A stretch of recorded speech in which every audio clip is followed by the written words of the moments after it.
Donc, je me présente, je suis Yves Jutras, je suis d'Emploi Québec.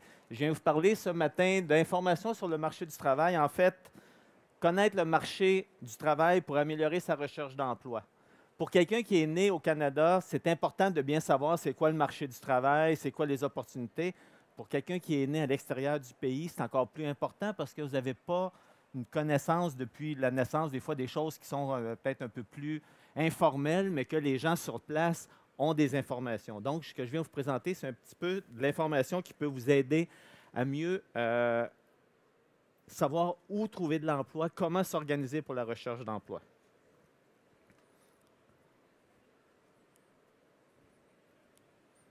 OK. Donc, Emploi Québec, on est responsable de produire et de diffuser l'information sur le marché du travail. On parle beaucoup IMT, information sur le marché du travail. On utilise beaucoup ces informations-là pour aider nous autres, nos clients, mais ça peut être utile aussi pour tout chercheur d'emploi. Je passe rapidement. L'information sur le marché du travail, c'est utile pour trouver un emploi. Quand on parle de quelle information qui peut être utile, je vous donne des exemples. Identifier des postes. Là, le terme poste, je le prends dans le sens profession, métier, emploi, aller chercher de façon très large. Donc, identifier des postes qui correspondent à vos attentes, à vos intérêts, à vos capacités. En règle générale, quand on veut occuper un emploi, il y a deux choses qui nous intéressent. Il faut que l'emploi nous convienne au niveau de notre personnalité, de qui on est, donc nos intérêts, nos attentes, nos capacités. Et règle générale, il faut que l'emploi offre des bonnes opportunités, des bonnes conditions de travail, un salaire, des conditions qui font qu'on a un niveau de vie intéressant. Dans certains cas, on va préférer un métier, une profession qui est plus payant parce qu'on a peut-être des contraintes familiales. Dans d'autres cas, on va plus mettre l'accent sur « je veux faire quelque chose que j'aime, même si c'est un peu moins payant ». Ça, c'est à chacun de nous à savoir ça. Par contre, où est-ce qu'on peut trouver de l'information qui nous permet de dire tel métier, telle profession, tel emploi, est-ce que ça correspond à mes intérêts, mes attentes, mes capacités?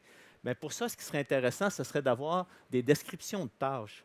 Dans une offre d'emploi, il y a 2-3 lignes, mais est-ce qu'on peut avoir plus de détails? Est-ce qu'on peut avoir les conditions d'accès? Est-ce qu'on peut avoir pour les opportunités, les conditions de travail, c'est quoi les perspectives, les opportunités, les tendances dans ce métier-là, les conditions de travail, les salaires? Emploi Québec, on a sur une base de données qui s'appelle IMT en ligne. On regroupe 520 métiers, professions. Je donne des exemples, des techniciens en génie industriel, des architectes, des infirmières, des camionneurs. On regroupe 520 grands groupes comme ça, où on donne des informations qui correspondent à tout ça. Donc, on a accès à ça et on peut facilement consulter pour avoir plus d'informations. On va voir l'exemple plus tard.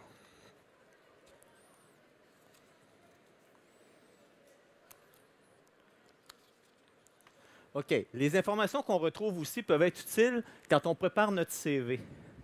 Quand vous faites votre CV, surtout si vous êtes né à l'extérieur du pays, vous avez peut-être des fois des termes qui ne sont peut-être pas les mêmes termes qui sont utilisés ici.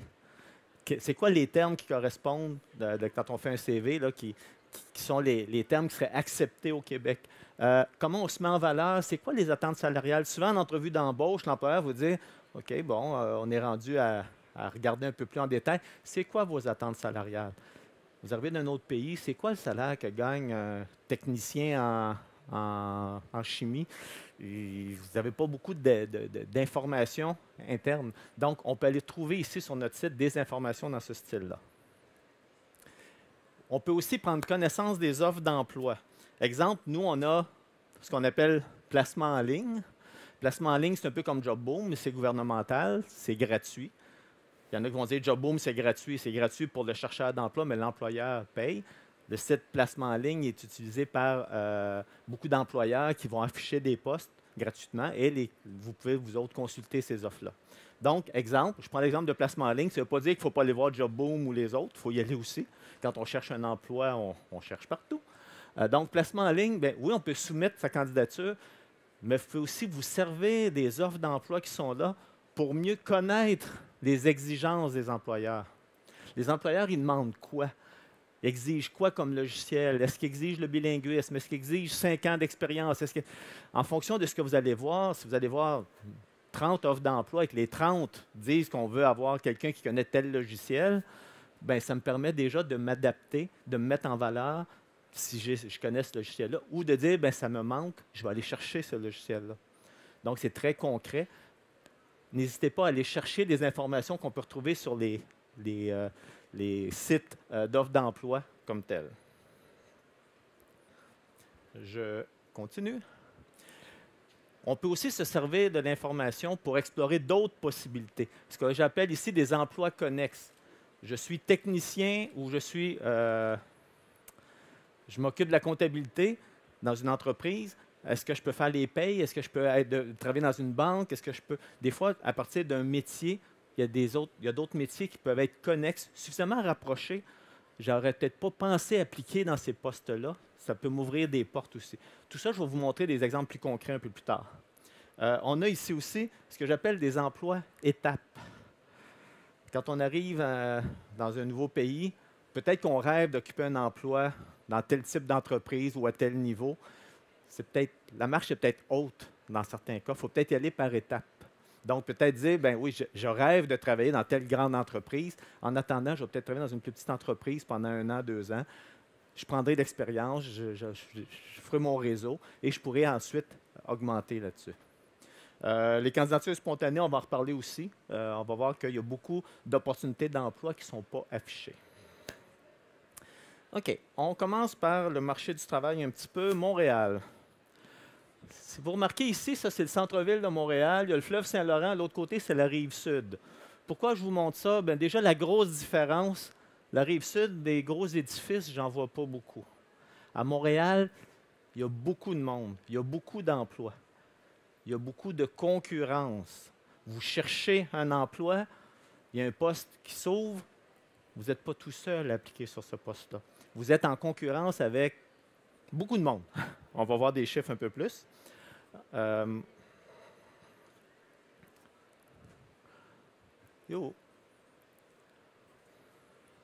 OK, donc, Montréal, en fait, la superficie de Montréal, Montréal, c'est la petite île qu'il y a ici. La superficie de Montréal, c'est 1,25e de 1% de la province.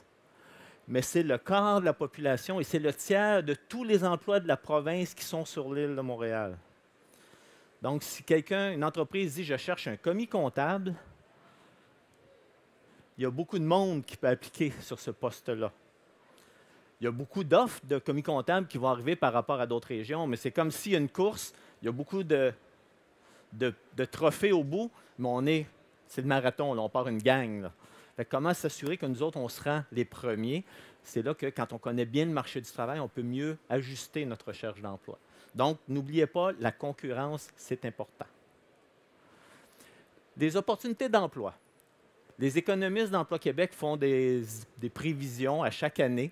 Ils regardent les prochaines années, ce qui s'en vient. En gros, ce qu'on prévoit, à peu près à chaque année, il y a environ 8 000, il y a à peu près 8 000 nouveaux travailleurs, donc des personnes immigrantes ou des jeunes qui arrivent en âge de travailler. Le nombre de compétiteurs, quand vous cherchez un emploi, il augmente. Ça, ce n'est pas un bon signe. Par contre, à chaque année, il y a environ 10 000 emplois de plus. Donc, il y a des opportunités qui se créent plus qu'il y a des gens qui arrivent pour occuper ces postes-là. Et à chaque année, en moyenne, il y a 19 000 personnes juste sur l'île de Montréal qui partent à la retraite. Ça aussi, ça peut créer beaucoup d'opportunités d'emploi. Ça ne veut pas dire que tous les postes vont être ouverts à tout le monde.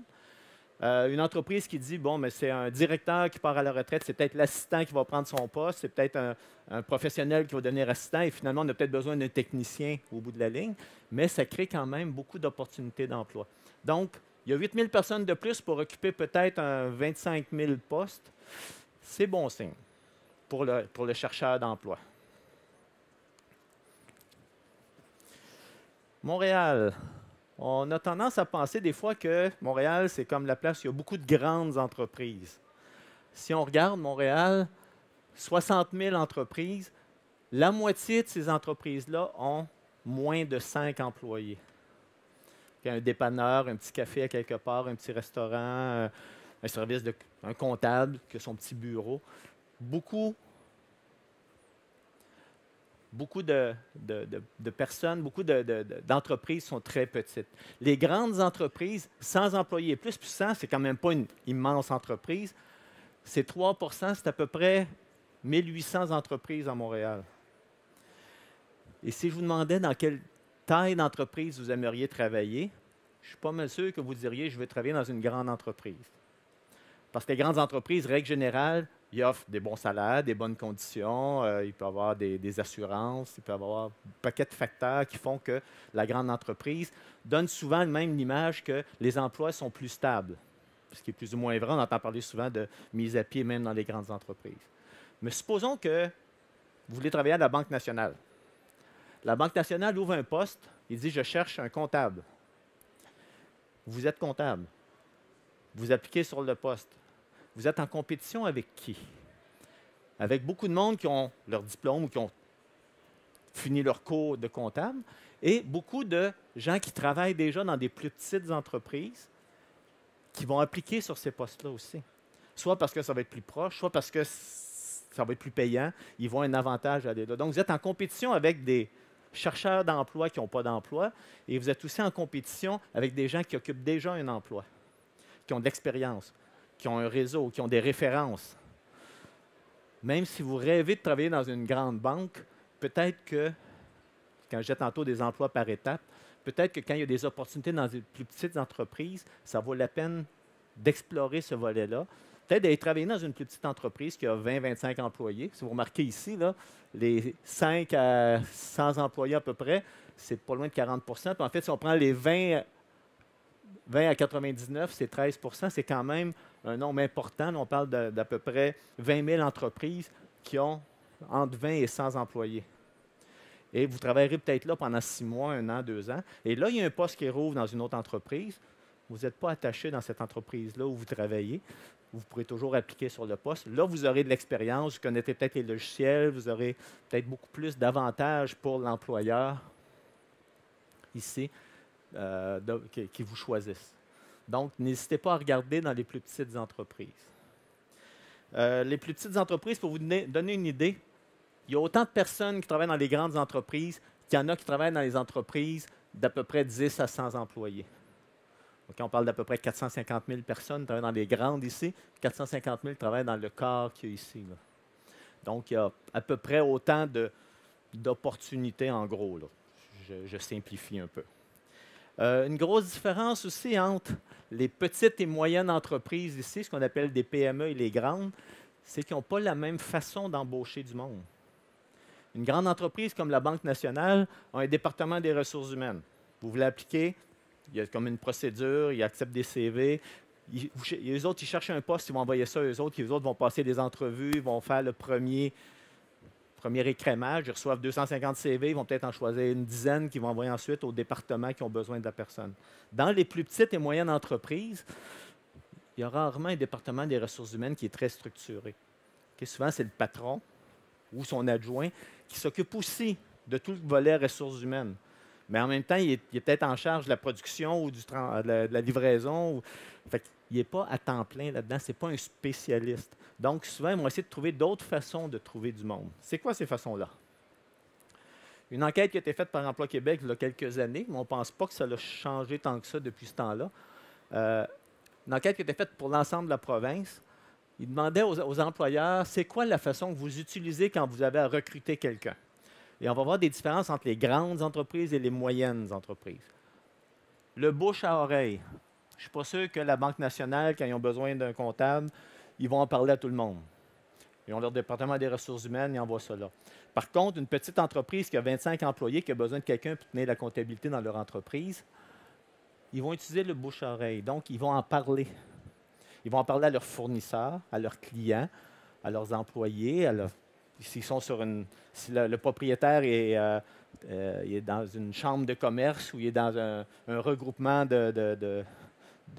d'employeurs dans son département, dans son secteur, il va peut-être leur en parler. En fait, les 2 tiers des entreprises, comme je vous dis, surtout les PME, utilisent cette technique-là. 59 utilisent des annonces dans les journaux. Donc, ce n'est pas négligeable, les annonces dans les journaux. Moi, je mets un bémol là-dessus. C'est pour l'ensemble de la province. Dans d'autres régions, dans une ville, s'il y a un Jean Coutu, une pharmacie qui rouvre et ils ont besoin de quelqu'un pour travailler dans la pharmacie, ils vont peut-être afficher dans leur ville, donc le journal de la ville. Montréal, le journal de la ville, c'est comme aussi bien aller dans les sites Internet et tout ça, là. Fait que moi, j'ai l'impression qu'à Montréal, c'est peut-être un peu moins. Mais il ne faut pas négliger les annonces dans les journaux. Donc, quand je cherche un emploi, oui, je regarde aussi dans les journaux. Le troisième, 50 des candidats recommandés par les employés. Une entreprise qui cherche quelqu'un va dire à ses employés, est-ce que tu connaîtrais quelqu'un? Est-ce que tu connais quelqu'un qui pourrait faire la job? Tu connais la job, tu travailles dans la même entreprise que moi. Est-ce que tu pourrais essayer de voir si dans ton réseau à toi, tu ne connaîtrais pas quelqu'un? On va revenir sur certains de ces éléments-là.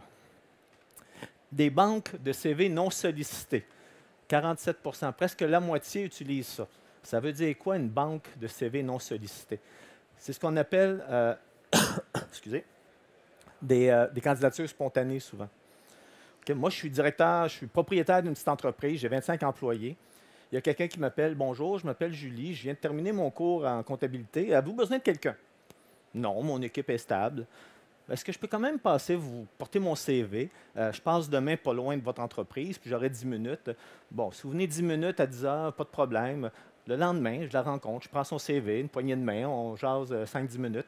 Je mets son CV dans ma filière et je l'oublie.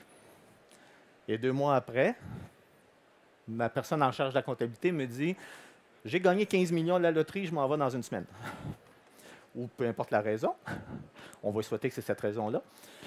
Qu'est-ce que je fais, moi, pour la remplacer? Mais si je m'en rappelle que je rouvre la filière et que je sors le CV que j'ai là, cette personne-là qui est venue me porter son CV est en compétition avec qui? Hein? Il y a peut-être 1 ou 2 CV qui correspondent à mon besoin qui sont dans ma filière. Et comme je vous dis, 47 c'est presque la moitié des entreprises qui utilisent cette technique-là. Encore une fois, surtout des PME. Je vais revenir. Des sites web gouvernementaux de recrutement. 38 utilisent le site web. Au Québec, il y en a un, ça s'appelle Placement en ligne. C'est le site que je vous disais tantôt, Emploi Québec. On a un site où on invite les employeurs à mettre leurs offres d'emploi. Bien, plus du tiers des entreprises l'utilisent. Les agences de personnel, 25 des entreprises utilisent. Les sites web privés de recrutement, JobBoom, Monster, nommez-les, c'est à peu près le quart. Est-ce que ça veut dire que le site d'Emploi Québec est meilleur que les autres parce qu'il est plus utilisé? Non, ça en est un comme les autres. Il est peut-être plus universel, il y a peut-être moins de contraintes pour les employeurs parce qu'ils n'ont pas à payer. Vous cherchez un emploi, allez voir sur le site d'Emploi Québec, mais allez voir les autres aussi. Essayez pas de trouver un emploi juste par une façon, il faut trouver toutes les façons. Des ordres professionnels, 19 des entreprises utilisent des ordres professionnels quand c'est des métiers qui sont régis, évidemment, parce que c'est un service qui est offert. Si moi, dans ma petite entreprise, j'ai besoin d'un ingénieur membre de l'ordre, plutôt que de passer une annonce puis de recevoir 150 CV, je vais peut-être passer par l'ordre des ingénieurs qui lui offre ce service-là à ses membres et je vais recevoir juste des CV qui correspondent à mon besoin. Donc, il ne faut pas négliger non plus. Les sites web de l'entreprise, c'est surtout les grandes entreprises à ce moment-là qui vont utiliser ce site-là. Ils vont utiliser leur site. Hydro-Québec, il n'ira pas affiché sur JobBoom. Vous voulez travailler chez nous? Rentrez dans notre système, rentrez vos données. Donc, on regarde ça. Autres événements spéciaux, ça peut être des salons de l'emploi, des foires de l'emploi, il y a différents systèmes qui sont créés aussi. Ce qu'on n'a pas là-dedans, c'est les médias sociaux. Ça date un petit peu, ces données-là. Donc, à ce moment-là, ce n'était pas autant la mode. J'imagine qu'aujourd'hui, il y aurait un certain pourcentage qui serait dans les médias sociaux. Ne négligez pas non plus. Je disais qu'il y en a que je vais revenir. Mais en fait, les 3 qu'il y a ici, bouche-oreille, candidats recommandés par les employés et les banques de CV non sollicités, c'est ce qu'on appelle le marché caché de l'emploi.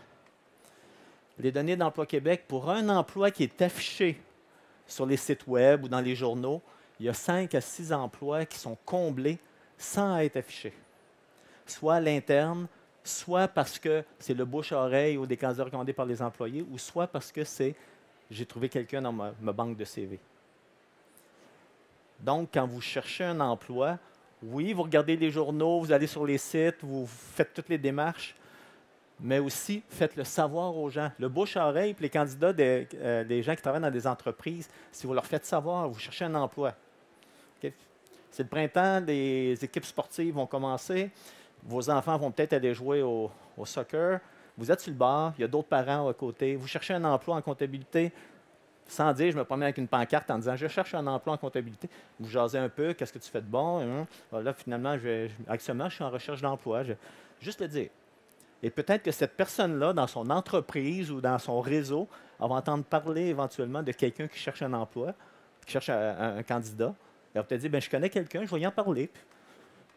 Pour un emploi qui est affiché, il y en a 5 à 6 qui sont comblés de cette façon-là. Et quand on dit ici les banques de CV non sollicités, la recherche d'emploi, ce n'est pas juste se lever le matin, regarder dans les journaux, regarder sur Internet. Il est rendu 10h30, parfait, je vais prendre un café, le reste de la journée, je me fais dorer au soleil. Trouver un emploi permanent, c'est presque un emploi à temps plein pour trouver un emploi. Le reste du temps, je peux me faire des listes d'entreprises dans le secteur qui m'intéresse, les contacter, essayer d'aller leur porter mon CV en main propre, faire bonne impression en espérant que la graine que je viens de semer, à un moment donné, elle pousse. Ça va pour ça? OK. Au Québec, de façon globale, dans les 10 prochaines années, donc de 2012 à 2020, il y a à peu près 1,3 million d'emplois qui vont être disponibles dans l'ensemble de la province. 300 000, c'est la croissance. Quand on parle de croissance, donc c'est l'économie qui grossit, c'est surtout dans les services et c'est beaucoup des diplômes. Ce n'est pas juste un secondaire 5 qui est demandé. On va demander un diplôme technique ou un diplôme universitaire. Okay? La croissance est beaucoup dans des secteurs un peu plus exigeants au niveau de la scolarité. Par contre, au Québec, dans l'ensemble de la province, dans les 10 prochaines années, il y a à peu près 1 million de personnes qui vont partir à la retraite. Et ça, c'est dans tous les domaines. Là, il y a peut-être plus d'opportunités pour des gens qui n'ont peut-être pas des diplômes universitaires ou qui veulent travailler dans un domaine qui n'est peut-être pas en croissance. Donc, ne vous fiez pas en disant le secteur du jeu vidéo, c'est un secteur en croissance, c'est là qu'il y a de la job, il n'y en a pas ailleurs. Il y a des secteurs qui ne grossissent pas. Ce n'est pas des secteurs en croissance, mais à cause des départs à la retraite, il va y en avoir des opportunités. Par contre, vous êtes toujours en compétition avec d'autres personnes. Donc, si vous êtes en compétition, qu'est-ce qu'il faut?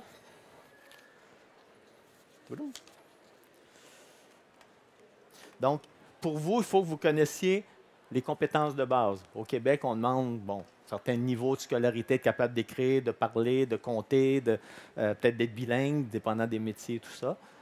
Les qualifications en lien avec les technologies et équipements utilisés. S'ils demandent certains logiciels, s'ils demandent certaines compétences, par exemple, pour devenir soudeur, ils s'attendent aussi à ce qu'on les aide. Et il faut maintenir à jour les compétences aussi. Donc, ça, comme chercheur d'emploi, assurez-vous d'avoir le maximum de ces informations-là, de tenir compte de ces données-là. Je vous disais tantôt, on a beaucoup d'informations sur le site d'Emploi Québec, donc sur IMT en ligne, imt.emploiquebec.gouv.qc.ca. Mais pour les 520 groupes qu'on a, on a de l'information qui correspond aux appellations d'emploi. C'est quoi le terme qui est utilisé ici? Dans votre pays, ce n'est peut-être pas le même terme que le terme qui est utilisé ici. La nature du travail, donc une description, c'est quoi le travail? On va prendre un exemple tantôt. Des fonctions principales, c'est des tâches qui vont apparaître. Les conditions d'accès à la profession, qu'est-ce que les employeurs demandent? Est-ce que ça prend un diplôme? Est-ce que ça prend un permis de conduire? Est-ce que ça prend est-ce qu'il faut être membre d'un ordre professionnel? Est-ce qu'il faut connaître tel logiciel? Les salaires qui risquent d'être payés. Est-ce que c'est en demande actuellement? Donc actuellement, il y a beaucoup d'opportunités. Les perspectives, pour nous, c'est plus important encore, c'est des opportunités dans les prochaines années, dans les 3 ou 4 prochaines années. Est-ce qu'il y a un débalancement entre les chercheurs d'emploi et ce que les employeurs recherchent? S'il n'y a pas assez de candidats dans ce domaine-là, les employeurs vont avoir des difficultés. Quelqu'un qui va dans ce domaine-là a plus de chances. Les formations qui mènent à ce programme-là, les offres d'emploi, les listes d'entreprises, tout ça, on le retrouve pour chacun des 520 métiers, pour chaque région du Québec, et c'est mis à jour à chaque année.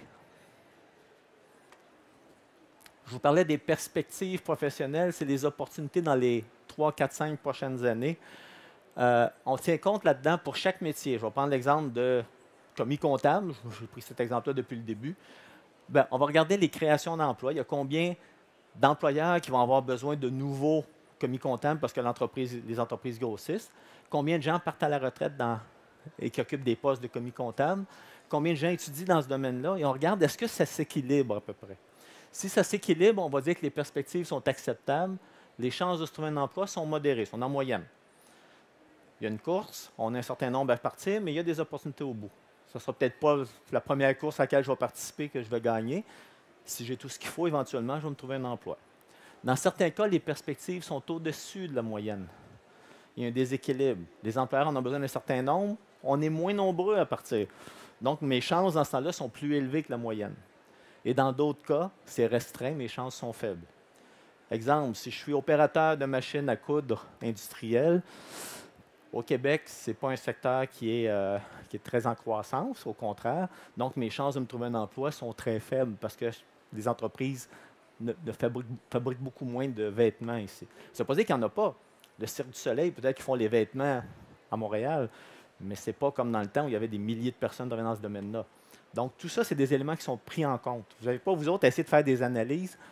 L'analyse a été faite et on a mis les perspectives ici.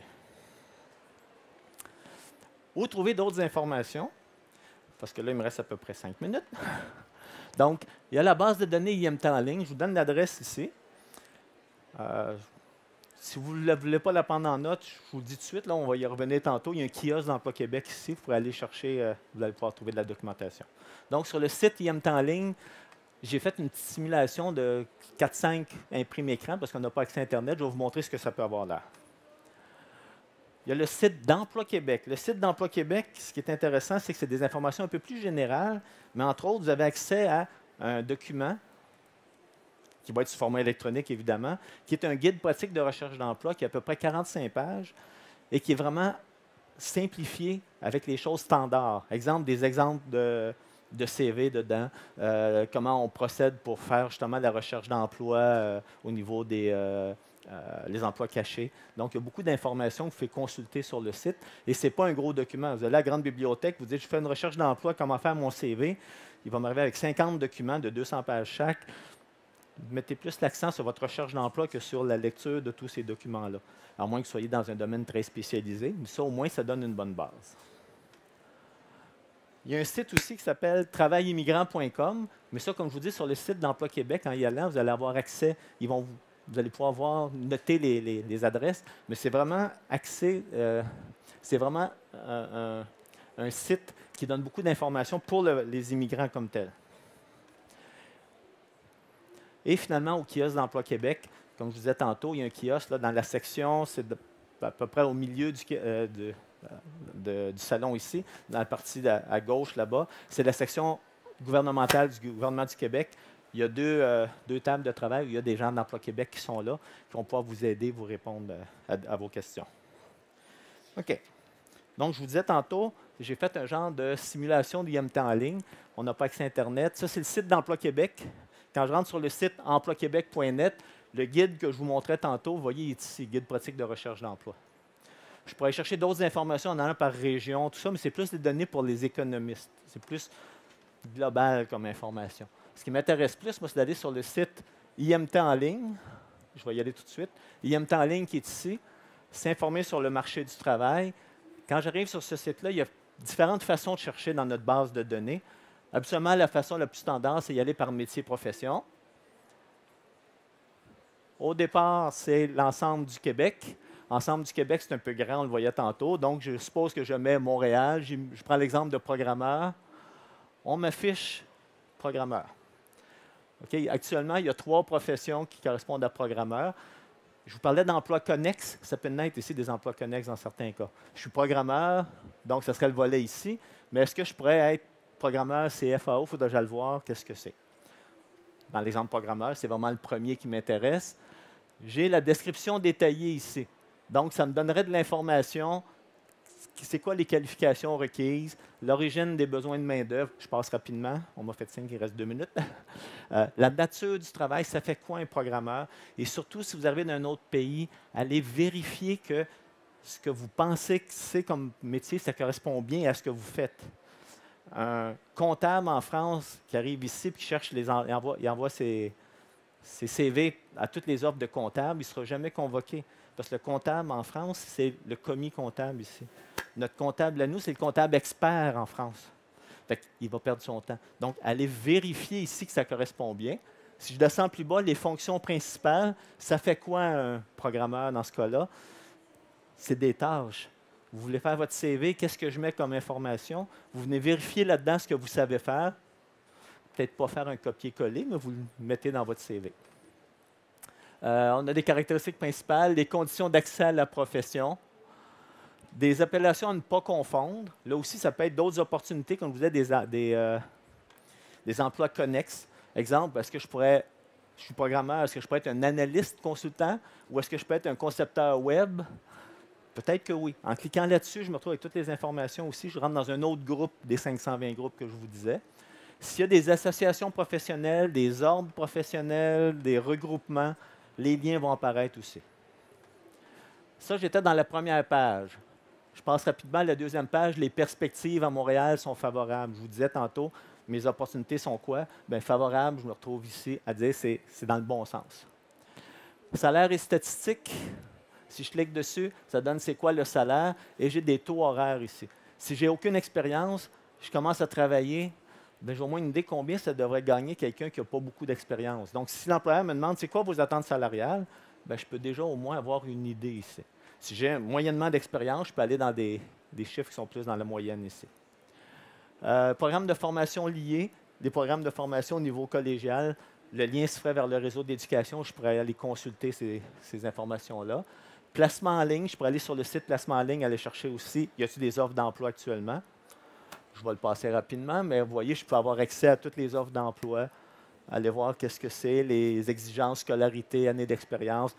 Et en cliquant dessus, je pourrais même aller voir les offres d'emploi elles-mêmes. Je n'ai pas été la faire ici. Puis finalement, les secteurs d'activité et les entreprises, eux autres travaillent dans quel secteur, mais je pourrais aller chercher dans ce secteur-là, je peux me faire une liste d'entreprises pour essayer de les consulter par la suite, peut-être aller porter mon CV et tout ça. J'ai passé rapidement sur les dernières pages. Comme je vous dis, le plus important peut-être, c'est, là je vais prendre quelques minutes pour répondre aux questions si vous en avez, mais le plus important, c'est peut-être, je vous rappelle, il y a un kiosque d'Emploi Québec. Donc, vous pouvez aller chercher de l'information, vous voulez noter des adresses, vous voulez poser des questions plus précises, soit sur les mesures des programmes d'Emploi Québec ou sur les informations qu'il y avait là. Au kiosque, vous allez avoir l'information. Merci de votre attention.